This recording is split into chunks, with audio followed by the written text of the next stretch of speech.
عید قربان کی قربانی جو ہے آلموسٹ امت میں اتفاق ہے کہ یہ سنت مؤکدہ ہے، واجب نہیں ہے۔ صرف حنفی تھوڑے سے اس معاملے میں سختی کا شکار ہوئے ہیں، اور وہ سختی ان کی حدیث کے ظاہری الفاظ پہ دیکھا جائے تو کسی حد تک جسٹیفائی بھی ہے۔ سنن ابن ماجہ میں حدیث ہے، المستدرک حاکم کے اندر موجود ہے، مسند امام احمد میں ہے، امام حاکم نے بھی اسے صحیح کہا، امام ذہبی نے بھی موافقت کی کہ جو لوگ استطاعت کے باوجود قربانی نہیں کرتے وہ ہماری عیدگاہوں سے دور رہیں۔ تو اس میں چونکہ ایک وعید ہے، اس کی وجہ سے امام حنیفہ کا یہ موقف ہے کہ عید قربان کی قربانی واجب ہے۔ لیکن ہم پہلے بھی آپ کو بتاتے ہیں کہ احادیث کو آپ نے صحابہ کے فہم کے مطابق دیکھ کے چلنا ہے، سلف کے فہم کے مطابق نہیں، صحابہ کے فہم کے مطابق۔ سلف تو امام حنیفہ بھی ہیں، انہوں نے فہم غلط لے لیا ہے، تو سلف کے فہم سے مراد ہے صحابہ کا فہم۔ صحابہ کا فہم یہ ہے کہ مصنف عبد الرزاق میں اور سنن الکبریٰ البیہقی کے اندر موجود ہے کہ سیدنا ابو بکر اور عمر رضی اللہ عنہما بعض اوقات جان بوجھ کے عید قربان کی قربانی چھوڑ دیا کرتے تھے تاکہ لوگ اسے واجب نہ سمجھ لیں۔ تو عید قربان کی قربانی سنت ہے، واجب نہیں۔ اہل تشیع کے ہاں بھی یہ سنت ہے، واجب نہیں ہے۔ رہا احادیث میں سے یہ ایک حدیث ہے، اس حدیث کے اوپر بھی خیر صحت پہ اختلاف ہے، بہرحال آلموسٹ حسن درجے کی تو یہ بن ہی جاتی ہے روایت۔ تو وہ ہے نبی علیہ السلام نے ترغیب دلانے کے لیے، جیسے کئی ایک موقعوں پہ آپ علیہ السلام کا جس طرح فرمان ہے کہ یہود و نصارہ کی مخالفت کرو، داڑھیوں کو رنگو، یہ ترغیب دلانے کے لیے۔ ورنہ تو اس حدیث کو روایت کرنے والے جابر بن عبداللہ اور ان سے بھی بڑھ کے مولا علی علیہ السلام نے داڑھی نہیں رنگی، سفید ہی رکھی ہے، جواز کی حد تک یہ مطلب جائز ہے۔ تو یہ واجبیت کے درجے میں نہیں ہے، سنت کے درجے میں۔ لیکن جس شخص کو اللہ تعالیٰ نے استطاعت دی ہے اسے ضرور قربانی کرنی چاہیے۔ میں یہ باتیں اس لیے نہیں کہہ رہا، اللہ کا شکر ہے کہ میں نے جب سے اس اعتبار سے صاحب استطاعت ہوں کہ میں نے خود سے کمانا شروع کیا ہے، 15 سال سے زیادہ ہو چکے ہیں، تو میری تو کسی سال میں بھی قربانی مس نہیں ہوئی ہے۔ نبی علیہ السلام نے بڑے اہتمام کے ساتھ کی ہے، حتیٰ کہ آپ صحیح مسلم میں جو آپ کے آخری حج کی حدیث ہے 2950، جس میں آپ کا فرمان ہے کہ میں اپنے بعد تم میں وہ چیز چھوڑ کے جا رہا ہوں جسے مضبوطی سے پکڑ لو گے، کبھی گمراہ نہیں ہوگے، وہ اللہ کی کتاب ہے۔ مسلم میں صرف اللہ کی کتاب کا ذکر ہے۔ سنت والی حدیث حاکم کے اندر ہے، وہ بھی حسن درجے میں ہے۔ اور رہی غدیر خم کی حدیث، وہ تو حجۃ الوداع کے موقع پہ نہیں بلکہ واپسی پہ خم نامی گاؤں میں، وہ مسلم شریف میں 6225 سے 6228۔ تو بخاری مسلم میں جو حدیث ہے 2950 2950 جابر بن عبداللہ سے، وہ بڑی رکت انگیز حدیث ہے۔ جابر بن عبداللہ آلموسٹ نبینا ہو چکے ہوتے ہیں، تو امام باقر ان کو ملنے کے لیے جاتے ہیں، تو ان کو بتایا جاتا ہے کہ حضور کا بچہ آیا آپ کے پاس، امام باقر حضرت حسین کے پوتے، تو وہ ان کو اپنے پاس بٹھاتے ہیں، تو حضرت امام باقر اس حدیث کو روایت کرتے ہیں، اور امام باقر سے امام جعفر صادق نے ہی بیان کیا ہے، اور 2 واسطوں سے امام مسلم نے لیے۔ تو امام باقر کہتے ہیں کہ جابر بن عبداللہ میرے یہ سامنے کے بٹن کھولتے ہیں اور میرے سینے پہ یوں ہاتھ رکھتے ہیں اور کہتے ہیں تم میرے نبی کے بیٹے ہو، تم مجھ سے جو پوچھنا چاہتے ہو پوچھو۔ تو وہ کہتے ہیں میں آپ سے پوچھنے ہوں کہ نبی علیہ السلام نے حج کس طرح کیا تھا۔ تو وہ حج کی آلموسٹ 7-8 صفحوں پہ لمبی حدیث ہے، مسلم شریف میں 2950 اور مشکات میں دوسری جلد میں حج کے چیپٹر میں پہلی حدیث ہی ہے نبی علیہ السلام کے حج پہ۔ یہ امام باقر نے روایت کی ہے، ان سے امام جعفر نے سنی ہے، اور پھر بعد میں 2 واسطوں سے امام مسلم نے لی ہے۔ اس میں الفاظ ہیں کہ یمن سے نبی علیہ السلام نے 100 اونٹ منگوائے حجۃ الوداع کے موقع پر، 63 اونٹ آپ نے اپنے مبارک ہاتھوں سے نہر کیے، ایک حج کے موقع پہ 63 اونٹ، اور یہ حضور اپنی طرف سے کر رہے ہیں، اور باقی 37 جو ہیں وہ مولا علی کو کہا کہ تم نے کرنا ہے۔ تو 63 میں اشارہ تھا کہ آپ کی چونکہ زندگی مبارک کے 63 سال ہیں، آپ نے پورے سال ایک سال کی قربانی ایک ہی دفعہ کی ہے۔ اور اس کے بعد جابر بن عبداللہ کہتے ہیں کہ جب وہ 100 کے 100 اونٹ نہر ہو گئے تو نبی علیہ السلام نے حکم دیا کہ ہر اونٹ میں سے ایک ایک بوٹی لی جائے، اور وہ ساری 100 کی 100 بوٹیاں ایک دیگ میں ڈال کے پکائی گئی، ہر ایک جانور سے ایک بوٹی لے کے۔ اور پھر جابر بن عبداللہ کہتے ہیں کہ مولا علی نے اور نبی علیہ السلام نے ایک دسترخوان پہ بیٹھ کے تناول فرمایا۔ ٹھیک ہے جی، تو وہ پوری کی پوری حدیث جو ہے نا بڑی رکت انگیز ہے پڑھنے والی، نبی علیہ السلام کے آخری حج کا بیان، حجۃ الوداع۔ تو اس سے بھی یہ بات پتہ چلی کہ نبی علیہ السلام نے اس سنت کا بڑا اہتمام کیا ہے، لہٰذا اس چکروں میں تو پڑھنا ہی نہیں چاہیے کہ جناب واجب ہے یا سنت ہے، بھائی سنت ہے کریں گے. البتہ یہ ٹیکنیکل بحثیں اس لیے کی جاتی ہیں جب حنفیوں کی طرف سے زیادہ ایمفسائز کیا جاتا ہے اس مسئلے کے اوپر, اور بلکہ وہ تو ایک اور سٹیپ آگے چلے جاتے ہیں. وہ کہتے ہیں گھر میں جتنے لوگ الگ سے بھی صاحب استطاعت ہیں, کسی بیوی کے پاس سونا ہے تو وہ اللہ سے اپنی قربانی کرے گی, فلاں کرے گی, اور وہ بہت آگے چلے جاتے ہیں. اس لیے پھر یہ بحثیں جو ہے نا وہ سٹارٹ ہو جاتی ہیں. تو یہ سنت ہی ہے, واجب نہیں ہے, لیکن سنت مؤکدہ ہے, سنت دائمہ, متواتر اور مسلسل بھی ہے. ٹھیک ہو گیا, جزاک اللہ. علی بھی اگلا سوال ہے, قربانی کے لیے صاحب استطاعت ہونے کے اعتبار سے نصاب کیا ہوتا ہے؟ نصاب کے اوپر جی اتفاق ہے. صاحب نصاب وہ ہے جس میں قربانی کی استطاعت موجود ہے. اس کا زکوٰۃ کے نصاب کے ساتھ 52.5 تولے چاندی یا 7.5 تولے سونے کے ساتھ کوئی تعلق نہیں. ایک غریب آدمی ہے, قربانی کے دنوں میں اس کے پاس مال آ جاتا ہے, تو وہ قربانی کے اعتبار سے صاحب استطاعت ہے, وہ قربانی کر سکتا ہے. لفظ میں اس لیے بول رہا ہوں چونکہ واجب نہیں ہے. میں یہ نہیں کہوں گا کہ وہ ضرور کرے, پھر تو واجبیت ہو جائے گی نا. تو میں نے آپ کو پہلے اس پہ بحث کر چکا ہوں. تو وہ صاحب استطاعت ہے, ضرور کرے. جہاں ہم اتنے اور خرچے کرتے ہیں تو قربانی کیوں نہ کریں. تو اس کے لیے آپ کے پاس قربانی کا خرچہ ہونا ضروری ہے. اب قربانی کا خرچہ بھی ظاہر ہے, اگر آپ اونٹ قربان کر رہے ہیں وہ تو 1.5-2 لاکھ روپے کا, اگر حصہ بھی ڈالتے ہیں تو آلموسٹ آج کل 18 سے 20 ہزار ہے. گائے کا 13 سے 15 ہزار ہے, اور بکرا لیں گے تو کم از کم بھی کوئی بہت بھی چھوٹے سے چھوٹا بھی دونا بکرا ملا آپ کو تو 25 ہزار سے کم تو نہیں ملنے کا.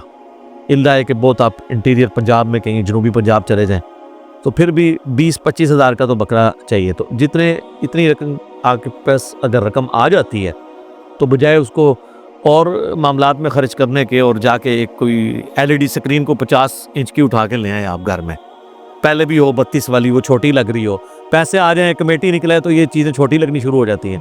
تو اس کی بجائے قربانی کریں. آپ کیوں ان معاملات کے اوپر پیسے ضائع کرتے ہیں؟ پیسے ان کاموں میں ڈالیں. ٹھیک ہو کریں. جزاک اللہ. علی بھی اگلا سوال ہے, اگر ایک خاندان میں ایک سے زیادہ لوگ مالی طور پر استطاعت رکھتے ہوں تو سب لوگوں کو الگ الگ قربانی دینا ہوگی, یا ایک خاندان کی جانب سے ایک قربانی کر دینا ہی کافی ہے؟ بہتر ہے جی سب الگ الگ دیں. دیکھیں یہ فضیلت ہے, ہر بندے نے اپنی قبر میں جانا ہے, وہ اللہ کے حضور کیوں نہ قربانی لے کے جائے. ان صلاتی و نسکی و محیای و مماتی للہ رب العالمین. رہا شرعی مسئلہ تو یہ ہے کہ ایک خاندان کی طرف سے ایک قربانی کافی ہے. وہ سنن ابن ماجہ میں بھی اور جامع ترمذی میں حدیث موجود ہے. ابو ایوب انصاری رضی اللہ تعالیٰ عنہ سے جب پوچھا گیا تو انہوں نے فرمایا کہ ہم نبی علیہ السلام کے زمانے میں ایک خاندان کی طرف سے ایک ہی بکری قربان کیا کرتے تھے. پھر بعد میں جب لوگ باہم دولت میں ایک دوسرے پہ فخر کرنا شروع کر دیا تو پھر ایک سے زیادہ لوگ جانور قربان کرنا شروع کر دیا لوگوں نے. اور ایک اور حدیث ہے سنن ابن ماجہ میں بھی, المستدرک الحاکم میں, ایک اور صحابی کہتے ہیں کہ ہم تو ہمیشہ سے پورے خاندان کی طرف سے ایک ہی جانور قربان کیا کرتے تھے, بکری یا بکرا, اور لیکن اب میرے گھر والے مجھے اکساتے ہیں تو ہم یعنی ایک دوسرے پہ روب ڈالنے کے لیے کہ ہم سائن نے تو 3 بکرے دیے, تم کیوں ہے. یہ صحابہ کے زمانے میں بھی ہے. سر یہ جو ہائری پیڑی ہے جو ہم کہتے ہیں نا, اس پیڑی نے تیرنا کرتا ہے, یہ وہ جو ایک خاندانی ٹسل ہے یہ, تو وہ صحابی کہتے ہیں اب مجبوراً ہمیں اپنے گھر والوں کے اکسانے کے الفاظ ہیں, اکسانے پہ ہم بھی 1-2 بکرے زیادہ کر دیتے ہیں. ورنہ شرعی مسئلہ یہی ہے کہ ایک خاندان کی طرف سے ایک قربانی. یہ خاندان سے مراد ایک چولہا ہے. ایک چولہا اس اعتبار سے کہ میاں بیوی بچے. اب آپ کو گھر ایسا لے آئیں کہ جہاں پہ 5 فیملیز رہ رہی ہیں اور چولہا ایک ہو تو وہ آپ کہیں گے ایک قربانی نہیں, وہ 5 خاندان ہے. چولہا عموماً بولا جاتا ہے اس اعتبار سے کہ ایک کوئی مرد ہے, اس کی بیوی اس کے ساتھ ہے, اس نے ماں باپ بھی اپنے ساتھ رکھے ہوئے ہیں, ایک ہی چولہے سے کھا رہے ہیں, تو وہ اس اعتبار سے ایک خاندان ہے. تو لیکن اگر 5 خاندان ایک جگہ پہ رہ رہے ہیں اور انہوں دیکھ پکاتے ہیں اور وہ کہیں چولہا ہمارا ایک ہے, تو دیکھ پک رہی ہے تو سر ایک گائے بھی لے سکتے ہیں وہ 5 مل کے 5 حصے اس میں رکھ لیں. 5 تو خیر کم سے کم ہے, زیادہ سے زیادہ 7 ہے. اچھا یہ بھی بات لوگوں میں مشہور ہے کہ جی 7 ضروری پورے کر رہے ہیں, نہیں, 7 زیادہ سے زیادہ. ایک بندہ بھی ایک گائے دے سکتا ہے, 2 بندے بھی مل کے ایک گائے دے سکتے ہیں. بکرا نہیں ہے 2 بندے مل کے دے سکتے گائے. تو اگر 5 گھر میں خاندان ہے, ویسے خرچے ان کے علیحدہ علیحدہ ہیں, صرف ایک چولہا اکٹھا ہونے سے یہ نہیں ہوگا کوئی ایک خاندان بنے گا. اب یہ تو نہیں ہے کہ بھی ایک بھائی کی سالی کی شادی آئی ہے تو دوسرا بھائی اس کے بچوں کو وہ بوٹ لے کے دے رہا ہے اور ساتھ جوڑا لے کے دے رہا ہے، وہ اپنے باقی خرچے بھی تو کر رہے ہیں نا. تو اس اعتبار سے اگر میاں بیوی بچے یہ ایک خاندان ہے، چاہے وہ 5 بھائی کٹھے رہ رہے ہیں، چولہا کٹھا جل رہا ہے، پھر بھی وہ 5 خاندان تصور ہوں گے. ہر ایک خاندان کو اپنی قربانی الگ سے دینی چاہیے اور اس سنت کے اوپر عمل کرنا چاہیے. ایک خاندان کی طرف سے ایک قربانی کر لینا کافی ہے. جزاک اللہ. علی بھائی اگلا سوال ہے، اگر کوئی شخص آلریڈی مقروض ہے تو کیا وہ قربانی دینے کے لیے قرضہ اٹھا سکتا ہے یا قربانی نہ دے؟ قربانی کیوں نہ دے دی؟ کروڑ پتی لوگ بھی مقروض ہیں. یہ بڑے بڑے فیکٹریوں کے مالکوں سے آپ پوچھیں، انہوں نے کروڑوں میں قرضے اٹھائے ہوئے ہیں. وہ ایکویٹی تو ان کی 40% ہے، 60% تو ڈیٹ انہوں نے بینکوں سے اٹھایا ہوا ہے. وہ تو سب سے پہلے تو ان کی قربانی ساقط ہو جائے گی جو امریکن بیل چپ فٹ شدہ جو ہے منگوا کے یہاں پہ قربان کر رہے ہیں. اگر آپ ان کو دیکھیں مقروض وہ بھی ہیں.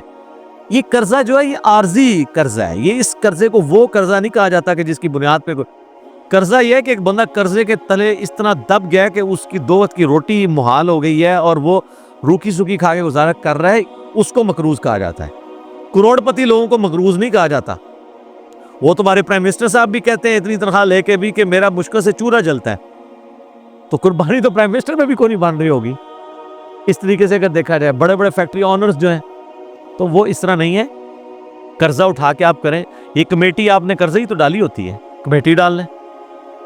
سالی کی شادی کے لیے ڈالتے ہیں، بھائی کی شادی کے لیے ڈالتے ہیں کمیٹیاں، اور وہ جوتیاں اور کپڑے ہوں تب بھی نئے لے کے دیتے ہیں بچوں کو. اس کا خرچہ نکالیں تو ایک بیل میں حصہ ڈالنے سے تو کم ہی بنتا ہے. یہ بیل میں حصہ ڈالنا تو اس سے کم ہی بنتا ہے. آج کل ایک ایوریج شادی کے اوپر 15-20 ہزار روپے لگ جاتا ہے. تو سر 12-13 ہزار روپے کا آپ بیل میں حصہ نہیں ڈال سکتے؟ ضروری ہے کہ آپ نے بکرا ہی لینا ہے، بیل میں حصہ ڈال لیں. تو یہ جو آپ نے کمیٹی بھی ڈالی ہوتی ہے، اگر ایک سپوز لاکھ روپے کی آپ کی کمیٹی نکلی ہے، تیسری یا چوتھی، اور 10,000 روپیہ مہینہ ہے، تو چوتھی آپ نے کمیٹی جب لے لی ہے تو آپ نے ابھی تک تو 40,000 اس کو جمع کروائے ہیں نا کمیٹی والے کو.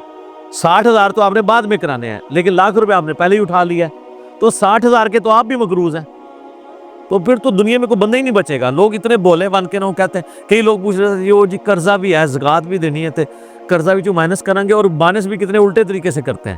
اس طریقے سے تو الٹا اس کو زکوٰۃ دینی پڑ جائے گی. وہ پتہ کس طرح کر رہے ہوتے ہیں؟ مثلا ایک بندے کا کاروبار ہے 1 کروڑ روپے کا، 40 لاکھ روپیہ اس کا اپنا تھا سرمایہ، 60 لاکھ اس نے بینک سے اٹھایا قرضہ. کتنا ہو گیا؟ 1 کروڑ. اب وہ جب حساب کرنے لگتا ہے نا سال بعد، وہ کہتا ہے جی میں نے 1 کروڑ روپے کاروبار میں لگایا ہوا ہے، تو 1 کروڑ کی زکوٰۃ جو ہے وہ کیسے نکالیں؟ وہ پھر کہتا ہے کہ دیکھیں جی میرا تو اپنا تھا 40، 60 میں نے بینک سے اٹھایا، تو 60 میں سے 40 نکل گئے، تو 20 لاکھ کا تو میں ابھی بھی مقروض ہوں. تو میں تو مقروض ہوں، میں کیوں زکوٰۃ دوں گا؟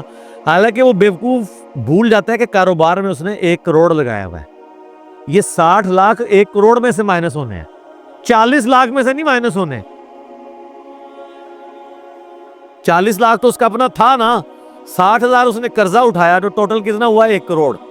اب کاروبار میں 1 کروڑ لگا ہوا ہے، 1 کروڑ میں سے 60 لاکھ مائنس ہونا ہے. اپنے 40 جو بھی 60 کاٹ دیتے. ٹھیک ہے. ویسے ماشاءاللہ آپ ان کو دیکھیں، ان پڑھ چٹے ان پڑھ ہے، کروڑوں کا بزنس کر رہے ہیں. آپ کو جناب زبانی پورے دن کا حساب کتاب بتا دیں گے، اور نام نہیں اپنا لکھ سکتے. کاروبار میں اتنے تیز ہیں. دعائے قنوت پھر بھی نہیں یاد ہوگی ان کو. جنازے تو ویسے ہی نہیں آتا نا، غور پہ کوئی اور. تو یہ سارے بہانے ہیں جی قربانی کے. میں تو پوری کوشش کرتا ہوں کہ اس کے اوپر لوگوں کو ترغیب دلائی جائے کہ قربانی نہ مس کریں. سر یہ بہت بڑی نعمت ہے. آپ قیامت والے دن اور کچھ نہیں ہے تو حضرت ابراہیم علیہ السلام سے سفارش کے لیے عرض کر سکتے ہیں. ان کی سنت کو زندہ رکھا، ان کی سنت آپ نے زندہ، سنت ابراہیمی کو زندہ رکھا. کوئی ایک نیکی اپنے ساتھ رکھیں اور اچھی چیز قربان کریں، ریاکاری کے لیے نہیں. جس طرح وہ یہ بھی دیکھیں آپ، یہ ٹی وی چینلز پہ شروع ہو جائے گا. وہ کراچی میں ایک بندہ ہے، وہ جناب بچپن میں ایک بیل اوپر 30 منزل پہ 4تھی منزل پہ چڑھا لیتا ہے، پھر وہ کرین آتی ہے اس کو اتارنے کے لیے. اس طریقے سے ایک بندہ ہے وہ جناب امریکن بیل منگواتا ہے، اس میں چپیں فٹ ہوئی ہوتی ہیں. تو اگر یہ وہ اللہ کے لیے اچھا جانور دینا بہت اچھی بات ہے، لیکن اس کی نمائش نہیں ہونی چاہیے. ریاکاری ہوئی تو اعمال برباد ہونے کا خدشہ ہے. مسند احمد میں حدیث ہے، جس نے دکھلاوے کے لیے نماز پڑھی اس نے شرک کیا، حالانکہ پڑھی نماز ہے، دکھلاوے کے لیے روزہ رکھا، اس نے شرک کیا، اور دکھلاوے کے لیے اللہ کی راہ میں صدقہ کیا، یہ صدقہ ہی ہے نا اللہ کی راہ میں قربانی کرنا، تو اس نے شرک کیا۔ اور جو مسلم شریف میں حدیث ہے کہ قیامت والے دن ایک سخی کو، ایک شہید کو، ایک قاری کو بلایا جائے گا، اللہ تعالیٰ تینوں کو اپنی نعمتیں گنوائے گا، تو پوچھے گا تو نے میرے لیے کیا کیا؟ شہید کہے گا یا اللہ جان دے دی، اور کیا کرتا، اس سے بڑی کیا بات تھی؟ اللہ کہے گا اس لیے دی کہ لوگ تجھے بہادر کہیں، زیادہ دنیا میں تیری بڑی تعریف ہوئی ہے، اوندھا منہ کر کے دوزخ میں۔ سخی کو اللہ تعالیٰ پوچھے گا، کہے گا یا اللہ میں نے تو اتنا کچھ خیرات کیا، میں تو مسجد کی ٹوٹیوں کے اوپر نیم پلیٹ بھی لگوائی کہ فلاں سیٹ صاحب نے وضو خانہ اور ٹائلٹ بنوایا ہے، اور بھی تو یقین نہیں آتا بریکٹائز۔ تو اللہ تعالیٰ بھائی گا یہ تو اس لیے کہا کہ لوگ اس تیری تعریف کریں، کر لی گئی، جا دوزخ میں تم، میرے پاس کوئی اجر نہیں۔ اور اس طریقے سے قرآن کے قاری کو کہا جائے گا تو نے اس لیے کیا کہ لوگ تیری تعریف کریں، تو بہت بڑا لامہ ہے۔ تو تجھے دنیا میں لوگوں نے ماشاءاللہ اتنی مدہ ذلہ دامت برکاتم عالیہ اور حافظہ اللہ، آیت اللہ، یادگار اسلاف، یادگار اسلاف نہ لکھا کرو، مطلب پتا کیا ہے کہ جڈا وڈا فراڈیا ہے نا، یہ اسلاف بھی ایڈے وڈے فراڈیے سن، یہ انہوں دی یاد ہی تازہ کر رہے ہیں نا، یہ تو اتنا خطرناک جملہ ہے نا لکھا کرو۔ میرا دماغ وہی پاسے ٹر جاتا ہے کہ یار یادگار اسلاف اگر یہ ہے تو یہ مطلب ہے کہ میں سوچتا ہوں کہ پچھلے بھی یہی کچھ کرتے رہے ہیں اور یہ انہی کی یاد تازہ کر رہا ہے، تو یہ مطلب یہ انہی کی جائز روحانی اولاد ہے۔ یادگار اسلاف نہ لکھا کرو، ٹھیک ہے، اگر اسلاف کو آپ نے بچانا ہے تو۔ اور یہ باتیں کرنا صرف آسان ہے، دین کے اوپر چلنا بڑا مشکل کام ہے۔ تو جناب قرضہ اٹھانا پڑتا ہے تو کوئی مسئلہ نہیں، قرضہ کیا آپ کو سب مر چلے ہیں، قرضہ اٹھا کمیٹی ڈال لیں، پلان کریں قربانی کے لیے۔ اگر آپ نے ہر مہینے میں بھی 1000 روپے علیحدہ کیا ہو نا، سال بعد 12,000 روپے بن جاتا ہے، آپ ایک حصہ ڈال ہی سکتے ہیں۔ تو اس کو جس طرح باقی خرچے رکھے ہوئے ہیں نا، بچوں کی فیس، بچوں کی فیسیں آج کل 2000 سے تو سٹارٹ ہو رہی ہے ایک عام نارمل سکول کے اندر، تو 24,000 روپے تو آپ بچوں کی فیس بھی سال کی دے رہے ہیں، ٹھیک ہے۔ کرونا کی وجہ سے پھر بھی حیا نہیں آئی ہے اسکول والوں کو کہ پیسے ہی کچھ کام کر دیں، فیسیں آپ سے پوری لے رہے ہیں، تو سال میں 1000 روپے علیحدہ کر کے آپ اللہ کی راہ میں قربانی نہیں کر سکتے؟ کرنی چاہیے۔ ایون قرضہ بھی اٹھانا پڑتا ہے، ضرور اٹھائیں، کریں، کیونکہ یہ قرضہ ایسا نہیں ہے کہ جو آپ کی گردن کو دبوچ لے گا، آپ آسانی سے اتار لیں گے۔ 12-13,000 روپیہ کیا چیز ہے؟ اب اس چکر میں نہ پڑ جائے کہ میں نے جا کے 50,000 روپے دی کوئی بیتل بکری جا کے لینی ہے، تو وہ تو ظاہر ہے اتنا بڑا ہاتھ بھی نہ ڈالیں آپ، ٹھیک ہے، نارمل قربانی کر لیں جو آپ گھر میں۔ اچھا بعض لوگ گھر میں موٹا گوشت کھانے کو عیب اور گالی سمجھتے ہیں، اور جب قربانی کا موقع آتا ہے تو وہ بڑے گوشت میں حصہ ڈال دیتے ہیں پیسے بچانے کے لیے۔ تو چاہیے یہ ہے کہ پھر جو اگر آپ چھوٹے گوشت کو پریفرلی گھر میں کھاتے ہیں، صرف چھوٹا گوشت جو کھا رہے ہیں، میں ان کی بات کر رہا ہوں، جو مکس کر کے کھا رہے ہیں ان کی بات کر رہا ہوں، تو آپ کو پھر قربانی بھی چھوٹے گوشت کی ہی دینی چاہیے۔ لن تنالوا البر حتی تنفقوا مما تحبون، تم کبھی بھی نیکی کے اعلیٰ درجے کو نہیں پا سکتے جب تک کہ پسندیدہ چیزیں اللہ کی راہ میں خراب نہ کرو۔ ویسے موٹے گوشت سے آپ گن کھائیں اور کہیں جی ساڑھے گھر سے پکدا ہی چھوٹا ہے، جب قربانی دی واری آئے تھے وہ جناب موٹے گوشت کا حصہ 13,000 روپے کا بن رہا ہے اور بکرا جو ہے وہ آ رہا ہے 30,000 روپے کا، ادھر جناب تمہیں یاد آ جائے کہ وہ جی ابراہیم علیہ السلام جڑے نا وہ بھی بنایا بچڑا لائے سن فرشتے واسطے، تے موٹا گوشت تے سنت ابراہیمی ہے، ٹھیک ہے سر، بڑا گوشت سنت ابراہیمی ہے اور چھوٹا گوشت سنت محمدیہ ہے صلی اللہ علیہ وآلہ وسلم۔ بخاری مسلم میں حدیث شفاعت جو ہے وہ سٹارٹ ہی اس سے ہوتی ہے کہ نبی علیہ السلام کے سامنے دستی کا بکری کا گوشت رکھا تھا، آپ وہ ساتھ کھا رہے تھے اور آپ نے شفاعت والی حدیث بیان کی کہ قیامت والے دن سب کے سب لوگ پہلے حضرت آدم کے پاس جائیں گے۔ وہ حدیث کا آغاز ہی بخاری مسلم کا اس سے ہوتا ہے، اور اس سے یہ بھی ثابت ہوا کہ کھانا کھاتے ہوئے گفتگو کرنا سنت ہے، لیکن یہ اس میں احتیاط بھی ہے۔ بعض لوگ بہت بڑے بڑے نوالے لیتے ہیں، ساتھ گفتگو کرتے ہیں، بعض کا سانس کی نالی میں چلا جائے نا تو لگ پتہ جاتا ہے۔ یہ جو منع کرتے ہیں نا لوگ کھانا کھاتے ہوئے بولنا نہیں چاہیے، یہ کوئی شرعی مسئلہ نہیں ہے، بلکہ اس لیے کہا جاتا ہے کہ وہ کھانا کھاتے ہوئے بعض اوقات وہ سانس کی نالی میں چلا جاتا ہے۔ اور آپ پتہ یہ جینون بیماری بھی ہے بعض لوگوں کو۔ میں کئی ایسے لوگوں کو جانتا ہوں جن کو معدے کا ایشو ہے نا، ان کو ڈاکٹرز نے باقاعدہ کہا ہوا ہے کہ آپ نے کھانا کھاتے وقت نا صرف کھانا کھانا ہے، نہ باتیں کرنی ہے، نہ ٹی وی دیکھنا ہے، اور آپ نے اپنے ذہن میں حاضر کرنا ہے کہ آپ کھانا کھا رہے ہیں، کیونکہ دماغ کے سگنل پھر وہ ایسے چلیں گے کہ آپ کا خوراک کی نالی میں نہیں جائے گا۔ یہ جینون پرابلم ہے۔ یہ اذانیں شروع ہو چکی ہیں، بقیہ کے سوالات انشاءاللہ اذانوں کے وقفے کے بعد۔ اس بیان کو اینڈ تک سننے کے لیے آپ کا بے حد شکریہ۔ یہاں پر برکت کے لیے ہم دعائے خیر کریں گے۔ یا اللہ پاک، اس بیان میں جو نیک باتیں ہم نے سنی اس پر ہمیں عمل پیرا ہونے کی توفیق عطا فرما۔ یا اللہ پاک ہم سبھی کو ہدایت عطا فرما۔ یا اللہ پاک ہمیں اپنے اور اپنے حبیب کی سچی محبت و اطاعت نصیب فرما۔ یا اللہ پاک ہماری زندگیوں میں، عزتوں میں، اعمال میں برکتیں فرما۔